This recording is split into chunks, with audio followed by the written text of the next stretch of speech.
The silence at Althorp House is not like the silence anywhere else in England. It is a heavy, historical kind of quiet.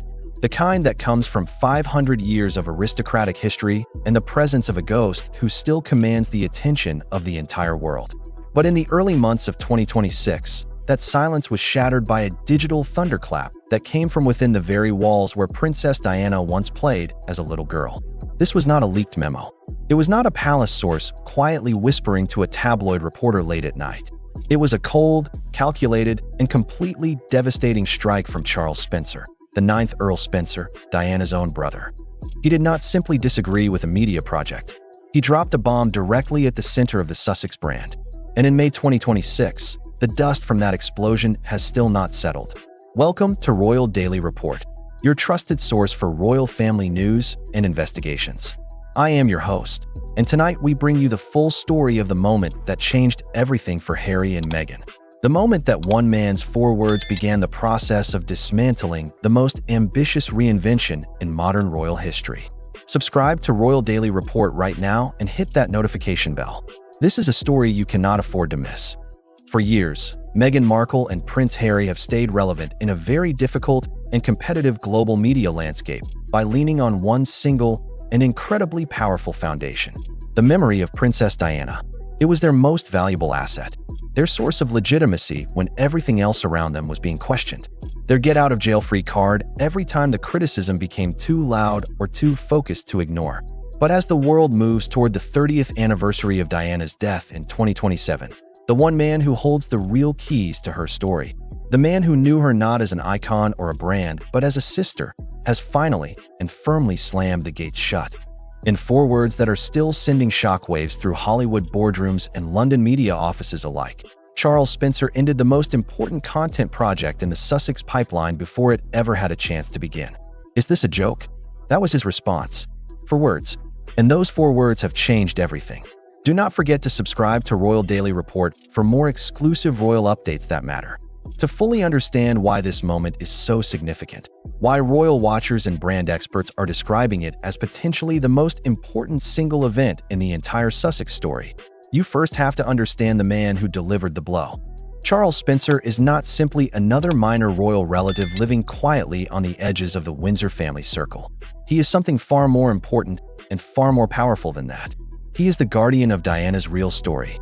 While the royal family manages the official and carefully controlled public version of the Princess of Wales, the titles, the duties, the crown-approved history, Charles Spencer guards the woman herself. The sister, the human being behind the icon, the most watched and most hunted person of the modern age.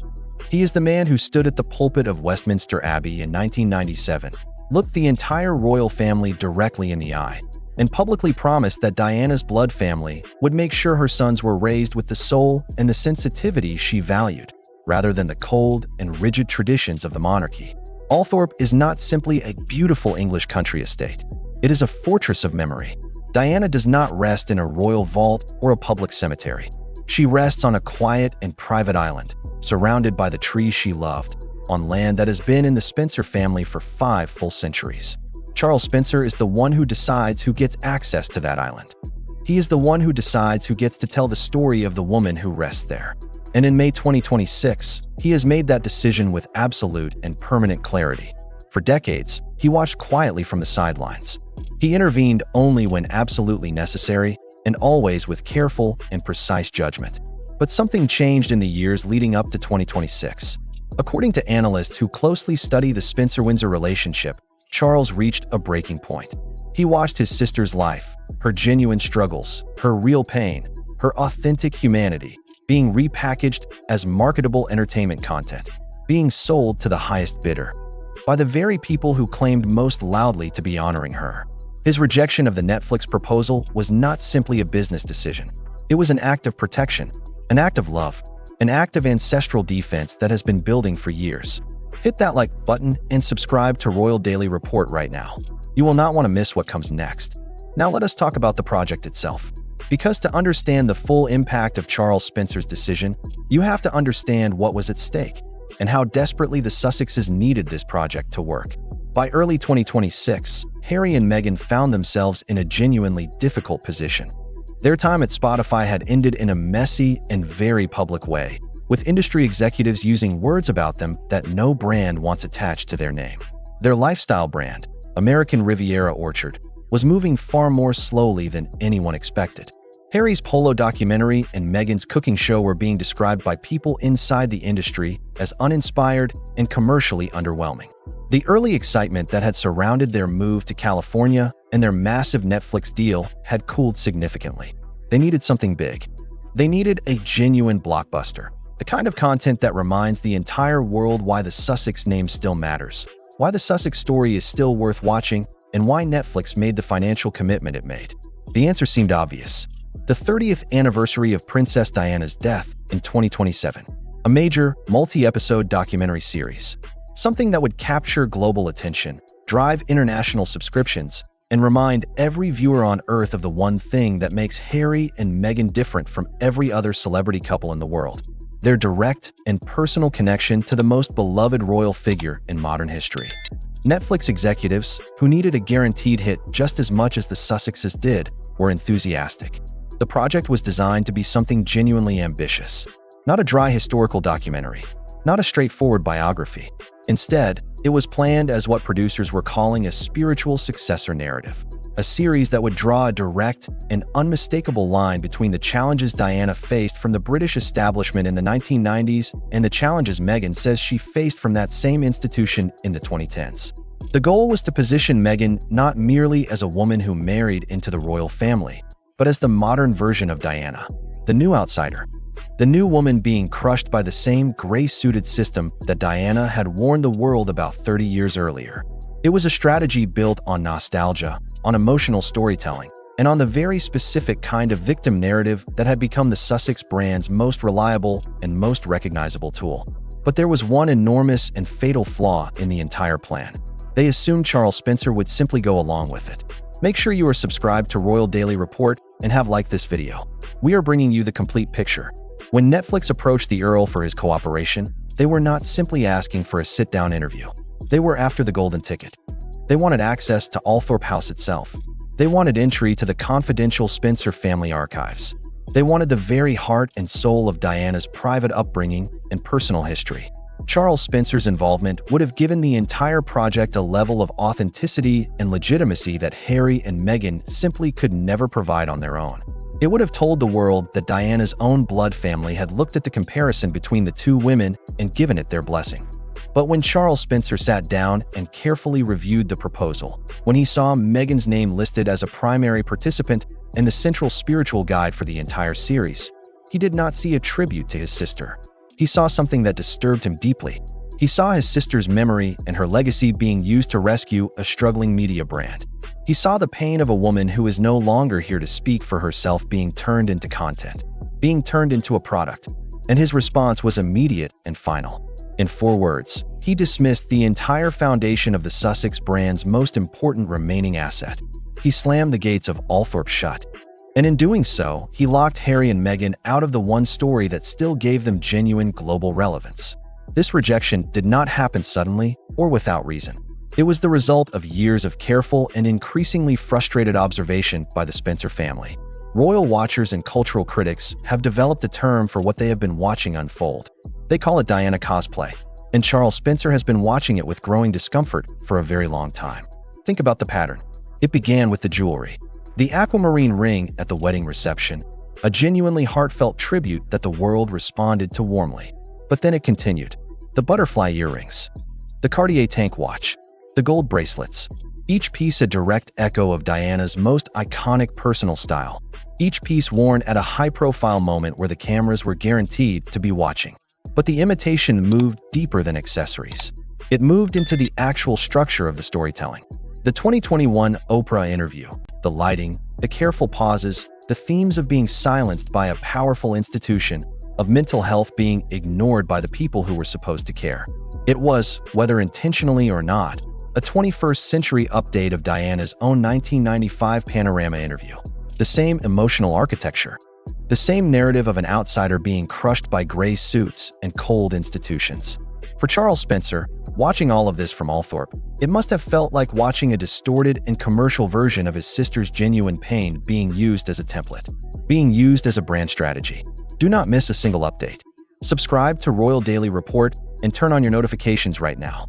The most painful consequence of this veto, beyond the financial damage, beyond the content crisis, beyond the Netflix negotiations, is what it does to Prince Harry personally. Because Harry is now caught in a position that is genuinely and deeply difficult. He is trapped between his loyalty to Meghan and the heritage of the family he left behind. The Spencer family has always represented something real and important to Harry. They are the part of his identity that was not shaped by Windsor tradition and royal duty. They are the connection to his mother, to the warmth and the humanity and the love that Diana represented in his life. And by allowing the Sussex media operation to lean so heavily and so commercially on his mother's story, Harry has pushed away the very people who stood at her funeral and swore to protect him. In 1997, Charles Spencer made a promise to a watching world. He promised to protect Diana's sons. He promised to make sure they grew up with soul and sensitivity rather than cold, institutional rigidity. And in May 2026, it appears Charles believes he is fulfilling that exact promise by protecting Harry from his own choices, by refusing to let the Sussex brand use Diana's name and image for commercial gain. He is saying clearly and publicly that somewhere along the way, the brand became more important than the truth. That message cuts deeper than any newspaper headline, because it comes from blood, it comes from history, and it comes from love. Meanwhile, this development has brought William and Charles Spencer into a rare and powerful public alignment. William has been privately frustrated for years about the way his mother's memory has been commercialized and used. Now, for the first time, he and his uncle are speaking with one voice on the subject. Harry finds himself further isolated, his own uncle publicly rejecting his most important project, his own brother aligned against it, and the wider Spencer family closing ranks around Diana's legacy in a way that leaves no room for negotiation.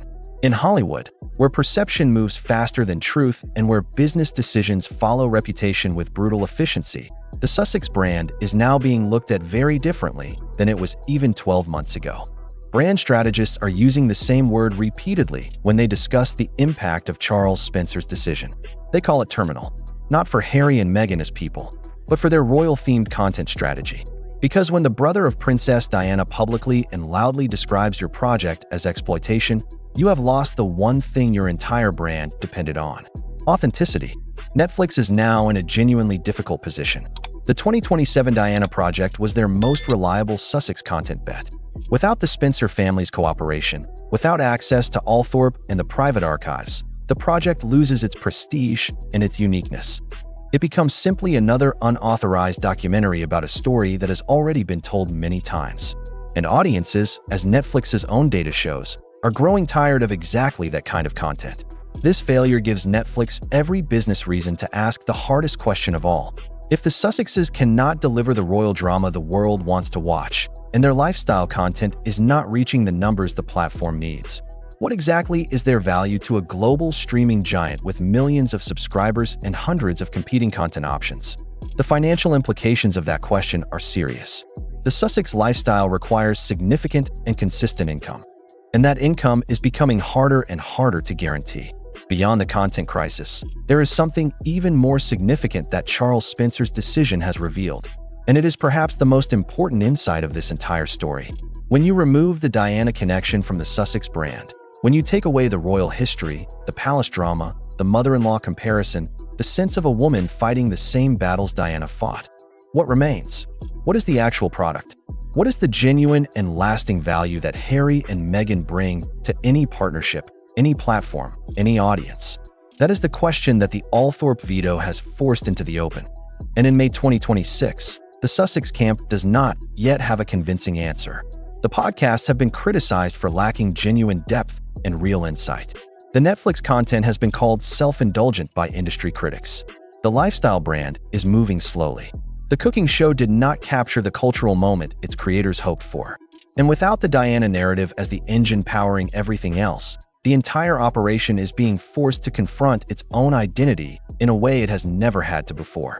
The question for Harry and Meghan as 2026 progresses is no longer simply, how do we honor Diana? The question is far more fundamental and far more uncomfortable than that. It is this: Who are we without her? In the end, this story is not really about a Netflix documentary. It is not about a content deal or a business negotiation or even a family argument. It is about something far more important and far more lasting. It is about who gets to define the truth of a woman who is no longer here to speak for herself.